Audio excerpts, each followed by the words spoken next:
Hi woodworkers, here we go for another at-home woodworking activity. I'm really excited today to find more tools and objects that we can work with around our house that can help us practice the woodshop skills that we are hoping to grow or that we would otherwise be learning at school. So today we're going to talk about a plumb bob, which is a tool that carpenters use to tell whether or not something is straight up and down. So a lot of us are probably familiar with the idea of something being level or flat on a horizontal plane. So something that might be level in your house would be a windowsill, a tabletop, a floor. And for a lot of us, those things might not be level because over time wood changes. We know this, right? So the wood might have moved in a way that makes it not so level over time. But if it was built by a really amazing craftsperson or carpenter, things will stay level over time. Or if it was more recently built, it's more likely that it's closer to level.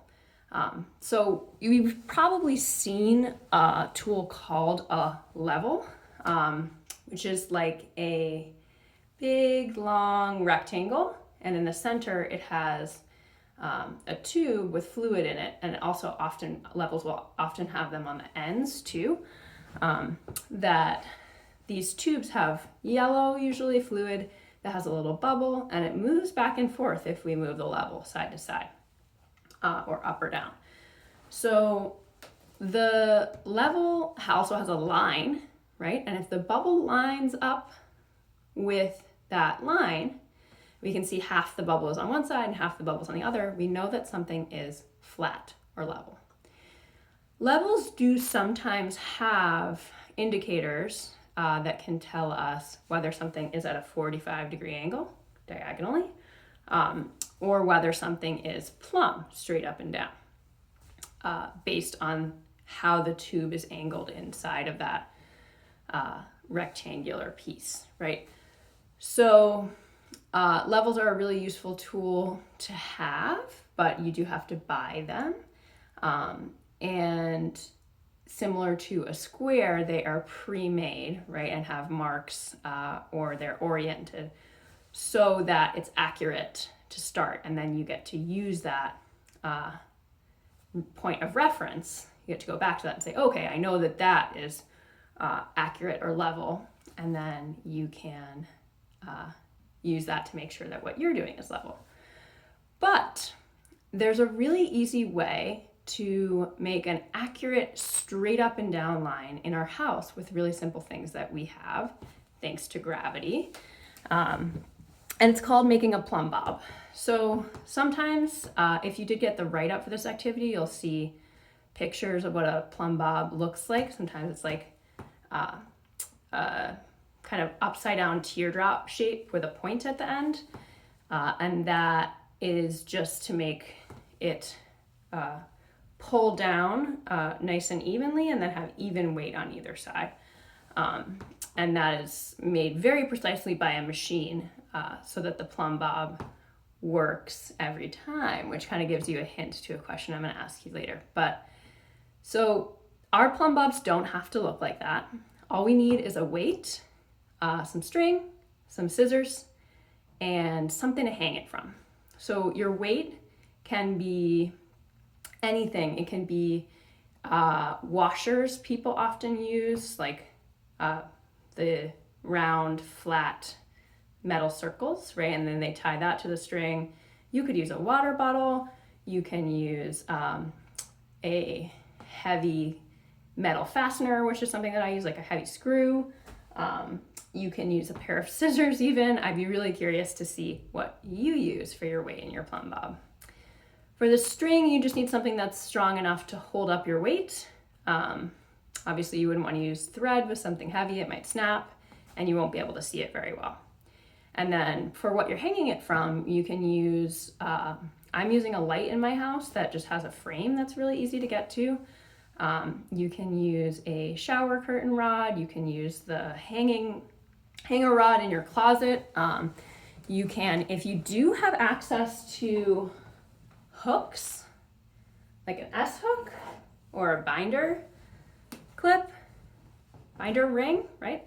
Either of these things would work to attach to the top of your plumb bob and then to clip it to something else. That might make it a little easier to find a spot to hang from. Another really good spot to hang from could be a plant hook if you have hanging plants in your house. You could take the plant off and then hang the plumb bob from that.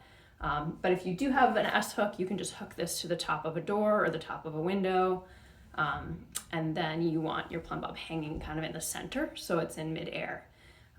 One key thing is that you don't want your weight to touch the ground because then it just won't work. Everything will kind of flop over and gravity won't be helping us anymore, at least in that sense. So your challenge is to build a plumb bob. I have one example right here that I just built with. These were just anchors from a closet dowel hanger rod. And if you want to test whether or not your weight is heavy enough, you can just kind of hold it like this before you cut the string and see if it pulls the slack out of the rope. Okay, so depending on where you're hanging it from, you'd want your string to be longer or shorter, right? And our next challenge is going to have to do with building something tall. So if you can hang your plumb bob from a place that's higher, maybe you can get a parent or a friend to help you hang it. That would be awesome. So you're gonna make your plumb bob, cut your string longer. Remember, you can always take away, but you can't add on once you've cut something. Same idea as in Woodshop. So cut your string longer than you think. Get it tied up to wherever you're gonna tie it up to. And then your challenge is to build a tower that is perfectly plumb. So that means that it's gonna be flush, might be a word that you're familiar with from Woodshop. Kind of means things are even, right? So you want the sides of your tower to be, or the side, one side of your tower to be plumb with your plumb bob. That means in line, straight up and down.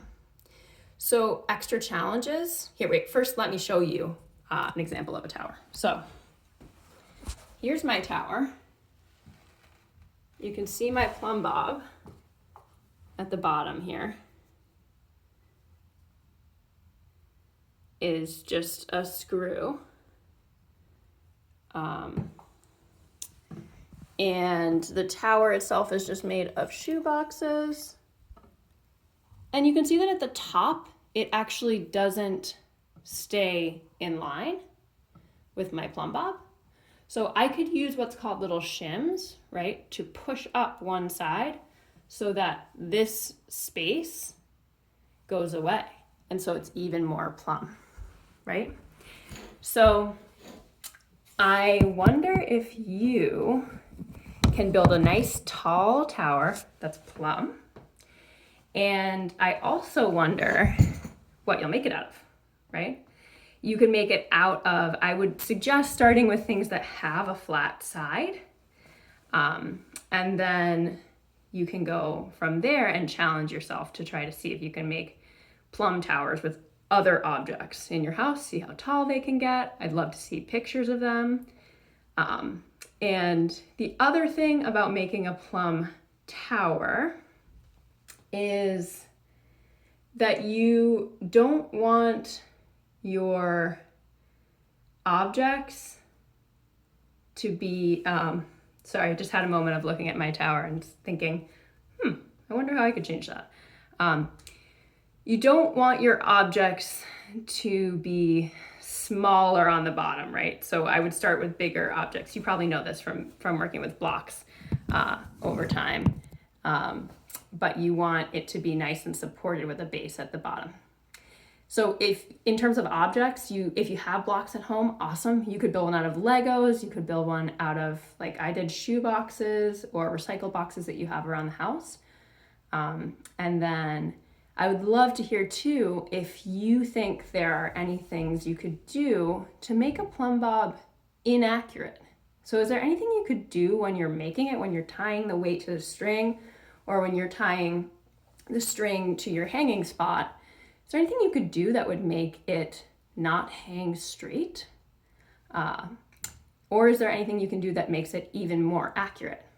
And then if you want more challenges, so you could go challenge yourself to go high, you could also challenge yourself to make a tower that's plumb on 2 sides and hang 2 plumb bops. I would love to see how it goes, and please send me videos and pictures, and I hope you enjoyed this activity. All right, friends, stay strong out there.